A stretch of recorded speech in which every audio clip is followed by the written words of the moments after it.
బంగ్లాదేశ్ హిందువులు, ముస్లింలు, బౌద్ధులు, క్రైస్తవులందరినీ అన్ని విశ్వాసాల వారికి ఇక్కడ స్థానం ఉందని, కొండ మైదాన ప్రాంత ప్రజలందరిది ఈ నేల అని మాజీ ప్రధాని ఖాలిదా జియా కుమారుడు బంగ్లాదేశ్ నేషనలిస్టు పార్టీ తాత్కాలిక అధ్యక్షుడు తారిక్ రహమాన్ స్పష్టం చేశారు. ప్రజలంతా ప్రశాంతంగా ఉండాలని, సమ్మిళిత సమాజం కోసం తన వద్ద విజన్ ఉందని పేర్కొన్నారు. 17 ఏళ్ల తర్వాత తన కుటుంబంతో కలిసి గురువారం తారిక్ బంగ్లాదేశ్లో అడుగుపెట్టాడు. ఢాకా అంతర్జాతీయ విమానాశ్రయంలో దిగగానే చెప్పులు లేకుండా అడుగుపెట్టి నేలను ముద్దాడాడు.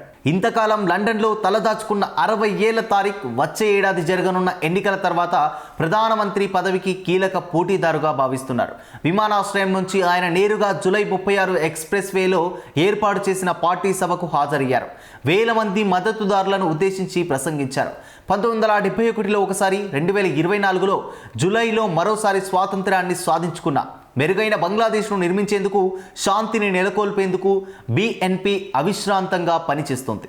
ఈ ప్రయాణంలో అన్ని వర్గాలను కలుపుకొని వెళ్తాం. మహిళలు, పురుషులు, పిల్లలు ఇలా ఇంటి నుంచి బయటకు వచ్చి ప్రశాంతంగా తిరిగి వెళ్లేలా దేశాన్ని మారుస్తా అని పేర్కొన్నారు.